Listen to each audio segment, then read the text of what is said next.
Interesi i tifozëve shqiptar për ndeshjen ndaj Polonisë ka qenë i menjëhershëm dhe në nivele shumë të larta. Në më pak se 24 orë nga hapja e aplikimeve për bileta, rreth 10.000 persona kanë shprehur dëshirën për të qenë të pranishëm në stadiumin Narodovi të Varshavës më 26 mars. Procesi i shpërndarjes së biletave ka nisur që prej së hënës përmes një sistemi aplikimi ku përzgjedhja fituesve do të bëhet me short. Të dhënat nga burime pranë Federatës Shqiptare të Futbollit tregojnë se një pjesë e madhe kërkesave vijnë nga tifozë që kanë kërkuar nga 2 bileta, çka e rrit ndjeshëm konkurrencën për një vend në tribunë. Megjithatë, hapësirat në dispozicion për tifozët kuqezi janë të kufizuara, sipas rregullores së UEFA-s, vetëm 5% e kapacitetit të stadiumit i takon ekipit mikpritës për tifozët e tij, duke bërë që rreth 3.500 shqiptarë të kenë mundësinë të ndjekin nga afër këtë sfidë. Përpjekjet e Federatës Shqiptare për të siguruar më shumë bileta nuk kanë dhënë rezultat, duke lënë në fuqi kufizimet standarde. Përballja e 26 marsit konsiderohet vendimtare për rrugtimin e kombëtares drejt botrorit. Nëse Shqipëria arrin të kalojë këtë pengesë, atëherë në fazën pasuese do të përballet me fituesin e çiftit Suedi-Ukrainë në një ndeshje teke me eliminim direkt që përcakton skuadrën që avancon më tej, duke provuar botrorin e këtij viti. Legjenda e futbollit botror, polaku Zbigniew Boniek ka dhënë një intervistë për Rai Radio Uno duke komentuar dhe kualifikueset e Kupës së Botës. Ai e ka nisur fillimisht duke shprehur bindjen se Italia do të siguronte kalimin në fazën finale të turneut. As nuk e imagjinoi që Italia të mos fitojë me Irlandën e Veriut në shtëpi. Problemi është ndeshja teke jashtë fushës kundër Walesit apo Bosnjës mund të jetë rrezikshme. I uroj Gattusos dhe të gjithë ekipit që të arrijë të shkojë në botror, pasi kam nipa që luajnë futboll, janë tifozë me Italinë dhe duan ta shohin në botror, tha fillimisht Boniek. Më pas ai u ndal te Polonia, e cila është në minigrupin ku gjendet edhe Shqipëria, me të cilën do të ndeshet në takimin e gjysmëfinales në Varshavë. Të mos shkosh në botror është një dëm, sidomos për fëmijët të cilët duan të ëndërrojnë. Sa i përket Polonisë, kemi 2 ndeshje të ekuilibruara dhe të vështira. Në fillim me Shqipërinë në shtëpi dhe më pas eventualisht me njërin me Suedisë dhe Ukrainës në transfert. Në teori jemi favorit, si Italia, tha fillimisht ai, por Boniek nuk është një tifoz i botrorit me një numër kaq të madh skuadrash pjesëmarrëse. Sinqerisht nuk jam pro një botrori me 48 skuadra, janë shumë, nuk do rrit cilësinë e ndeshjeve. Tani është më e vështirë të kualifikohesh në botror se sa të kalosh grupin e botrorit, tha ikona e futbollit botror. Robert Lewandowski ka folur hapur për vështirësitë që ka pasur këtë sezon dhe të ardhmen te Barcelona, por sulmuesi polak u ndalte te ndeshjet e marsit ku Polonia e tij do të përballet me Shqipërinë në Varshavë për një vend në botror dhe vetë Lewandowski e pranon se do të jetë një ndeshje e vështirë. E fillova sezonin me vështirësi, pata 2 lëndime dhe ishte e vështirë të rifilloja, por tani na presin shumë ndeshje në janar, shkurt dhe mars deri në fund të sezonit. Jam i përgatitur mendërisht që në këtë pjesën e dytë të sezonit duhet të jem fizikisht i gatshëm të bëj gjithçka të mundur për të shmangur lëndimet dhe të jap më të mirën time.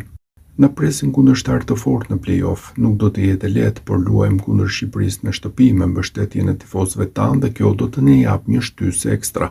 Nuk kam shumë dashuri për ish trenerin ton, kur mora vesh që po më hiqnin shiritin e kapitenit tuaj se rash nga karrigja, por e lash pas dhe shkuam përpara. Të arrish në maj nuk është pjesa më e vështirë, që të qëndrosh aty është ajo që vërtet ka rëndësi. Për 15 ose 20 vjet duke luajtur futboll kam pasur nevojë të testoj dhe të tejkaloj kufijtë mi fizik, mendor dhe psikologjik. Kam prishur shumë mure për të arritur këtu dhe për të provuar që është e mundur. Polonia ka mbërritur në play-offin e botrorit si skuadra e renditur e dyta në grupin G të kualifikuesve pas krahave të Holandës me të cilën e regjistroi 2 barazime.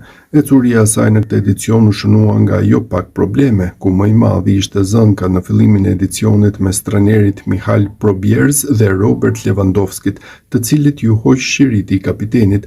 Sulmuesi deklaroi se po të riqej nga ekipi kombëtar përsa kohë ishte Probierz në drejtim duke shkaktuar kaos te Polonia. Kjo dhe humbja 2-1 ndaj Finlandës në qershor bën që në fund të ishte trajneri Probierz ai që të tërhiqej, duke dhënë ndërheqjen me Jan Urban që mori vendin e tij, ndërsa Lewandowski u kthye në ekip. Në ndeshjet e mbetura, Polonia regjistroi 3 fitore dhe 2 barazime ndaj Holandës, por ato nuk mjaftuan për t'i marrë vendin e parë në grup tulipanëve, duke detyruar skuadrën polake të kalonte nëpërmjet play-offit, ku tashmë si kundërshtar të parë do të ketë kombëtaren tonë. Kombëtarja polake i ka mësuar kundërshtarët e saj në fazën eliminatore për një vend në Kupën e Botës 2026. Ndoshta kishte dhe rrugë më të mira, komentoi Cezar Kuleza, presidenti i Federatës Polake të Futbollit. Ai gjithashtu nuk e përjashtoi mundësinë që një finale e mundshme kundër Ukrainës të luhet në Poloni. Kombëtarja polake përfundoi e dyta në grupin G të kualifikuesve të Kupës së Botës 2026 dhe do të garojë në ndeshjet eliminatore të pranverës për të kualifikuar për turneun e vitit të ardhshëm. Nëse skuadra e Jan Urban po Shqipërinë, ata do të përballen ose me Ukrainën ose me Suedinë në ndeshjen vendimtare. Ai nuk e fsheu faktin se polakët teorikisht mund të kishin tërhequr kundërshtarën më të lehtë, megjithatë përparësia e tyre sigurisht mbetet kualifikimi për Kupën e Botës. Është e vështirë të thuhet nëse fati ishte në anën tonë apo jo.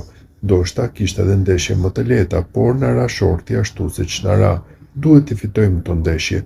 Askush nuk do të na jap një bilet falas për në Kupën e Botës, vuri në tukje presidenti i Federatës Polake. Gjysmëfinalet do të luhen më 26 mars, ndërsa finalet janë planifikuar për më 31 mars. Presidenti paralajmëroi se situata e skuadrave individuale mund të ndryshojë në muajt në vijim. Paraqitjet eliminatore janë vetëm 4 muaj larg dhe pa jo auruar askujt mund të shfaqen dëmtime në këto ekipe. Lojtarët mund të ndryshojnë klube, ndërkohë dhe forma e disa lojtarëve ndërkombëtar mund të ndryshojë. Shumë faktorë do të ndikojnë në ekip para eliminatoreve. Le të shpresojmë që t'i shmangim dëmtimet. Lojtarët tanë janë në formën e tyre të jetës. Kemi shumë fat futbollistik dhe ja dalim të kalojmë eliminatoret, shtoi ai. Kombëtarja shqiptare nuk mund të nënvlerësohet, siç e zbuloi vetë Fernando Santos. Ekipi i tij pësoi një humbje 2-0 në Tiranë në shtator 2023 dhe portugezi dha dorëheqjen si trajner disa ditë më vonë. Shqiptarët janë një ekip shumë i mirë, veçanërisht në shtëpi. Gjithmonë ka shumë mbështetje në stadiumin e tyre, të gjithë reagojnë me entuziazëm. Ne kemi luajtur kundër tyre, kështu që e di si është. Është e vështirë të luash kundër tyre. Këtë herë avantazhi ynë është se po luajmë në shtëpi, është gjithçka në mendjet dhe këmbët tona, tha Kuleza. A do të arrijë një marrëveshje Federata Polake e Futbollit me ukrainasit nëse një finale e mundshme kundër Ukrainës mund të mbahej në Poloni? Ekziston një mundësi për vendimi u takon ukrainasve, e gjitha varet nga ajo që bëjnë ata, nëse duan të luajnë në Poloni apo të kërkojnë një stadium tjetër në Evropë. Duke i njohur tifozët tanë, ata do të udhëtojnë për në ndeshje dhe do të ketë mbështetje entuziaste prej tyre, vazhdoi timonjeri i Federatës Polake. Rekordi i Jan Urban si trajner deri më tani është 4 fitore dhe 2 barazime. Polonia ja doli mban kundër Holandës, por në Malta ta luftuan për të siguruar 3 pikë.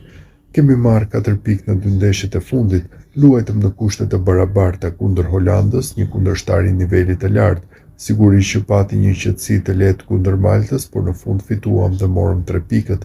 Jan Urban bëri gjithçka që mundi. Nuk mendoj se ka dikush që do ta kritikonte punën e Jan Urban. Jemi të gjithë të kënaqur me punën e tij. Kemi një staf trajnerësh gjithashtu të zgjedhur nga trajneri dhe të gjithë po punojnë mirë dhe kjo po sjell rezultate, përfundoi Cezar Kuleza. Gjysmëfinali e ndeshjeve play-off të Kupës së Botës 2026 Poloni-Shqipëri do të luhet në 26 mars të vitit të ardhshëm në orën 20:45. Ish futbollisti polak Marek Kozminski komentoi shortin e hedhur ditën e sotme në Zvicër, ku deklaroi se dueli me Kuqezinët nuk do të jetë një shëtitje për ta. Në këtë fazë ne jemi favorit, nuk ka dyshim për këtë, por nuk do të jetë një shëtitje. Do ta luajmë ndeshjen e parë në shtëpi. Kjo do të jetë vlera jonë e shtuar, pasi është më e lehtë për ne të luajmë si pritës. Pres që do ta kalojmë Shqipërinë dhe pastaj mbetet pyetja se me kë do të përballemi në raundin e dytë, Suedinë apo Ukrainën dhe mbi të gjitha ku do të luajmë. Ata janë një kundërshtar brenda mundësive tona, megjithëse kohët e fundit na treguan në shtëpi se ishim padyshim më të mirë, përfundoi ai.